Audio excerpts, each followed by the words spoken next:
Not gonna lie, kids bore me, so I ignored it. About 10 minutes later, I got a text from a cousin of mine who is part of my social circle that simply said, "Holy effing crap." I asked what, and he said, "Did you look at Sherry's email?" I said no, and he told me to go look ASAP. Wow. So, Sherry and Kat are swingers with their respective husbands. They are also into group smashing. They are also into pictures. Lots of them. I looked, I am messed up, I know, but morbid fascination took hold. They share husbands, they have 3 ways with their husbands, and they really like all forms of under the sheets intimacy. It was incredibly graphic. So, after the shock of this, I then realized Sherry sent this to our entire family. We are having Christmas dinner on Saturday. We do it earlier since it is easier on everyone's schedules. I have talked to no one except my cousin. It has been deathly quiet among our family, and I really don't want to be there Saturday. How do I handle this? What do I say to my sisters or my parents? I think booze will be heavily consumed on Saturday. Update 1. Okay, so, I replied to Sherry, giving her a heads up about what was emailed, as many of you guys suggested, so they wouldn't be caught totally off guard. She never responded. I imagine she was in panic mode all day Friday, probably debating whether to come. Saturday rolls around, and I drive to my aunt and uncle's where it is being held. I got there before Sherry and Kat and was immediately pulled aside by my dad. He said not a word about it, it never happened. If Uncle Mark got belligerent, we were supposed to remind him of how he's ruined every relationship he's ever been in by cheating.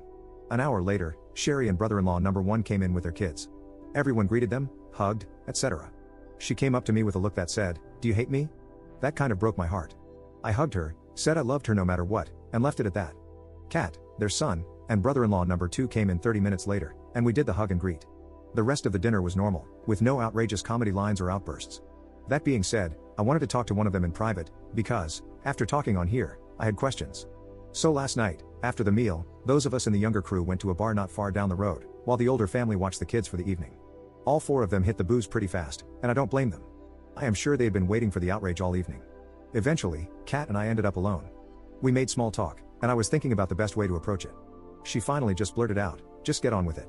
I nervously laughed, and then asked how long they had been doing that. She said since college. They went to a party with their boyfriends, not their current husbands, and after drinking and taking X, they ended up all 4 in bed together.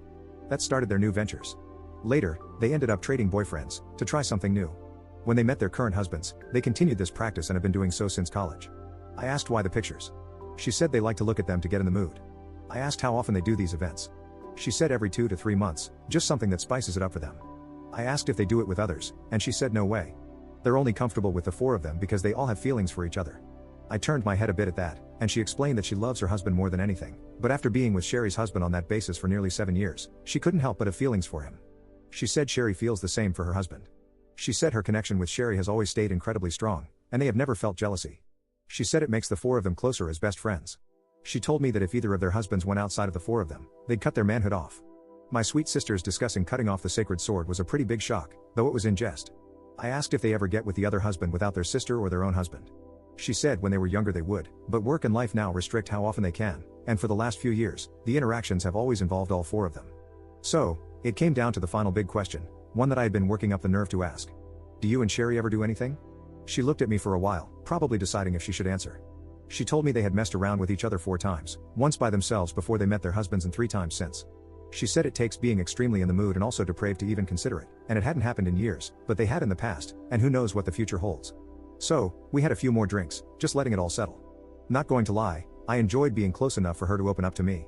I had never experienced that before. I then asked to make sure they were being smart about it, with birth control and whatnot, and she gave me a "are you stupid" look and said, "Of course." I then hugged her and said, "I still love you. You are still my loving big sister, and I don't think any less of you, Sherry, or your husbands. If you ever want to talk about anything, call me." The rest of the night didn't have anything noteworthy. We went back to the house, and everyone drove home today. Sherry did call me and tell me that since I knew about their intimate lives, I had to tell them about mine. I said, I don't really have anything interesting like that I know of. Who knows what I will discover one day. The only partner I have had for a while is my hand. My intimate life is nowhere near as interesting as theirs. She ended the call with, "Thank you for still loving me," which kind of caught me off guard. Thus, Christmas dinner with the family ended, with no additional drama or fires. Commenter. Not even Batman could get that information out of me.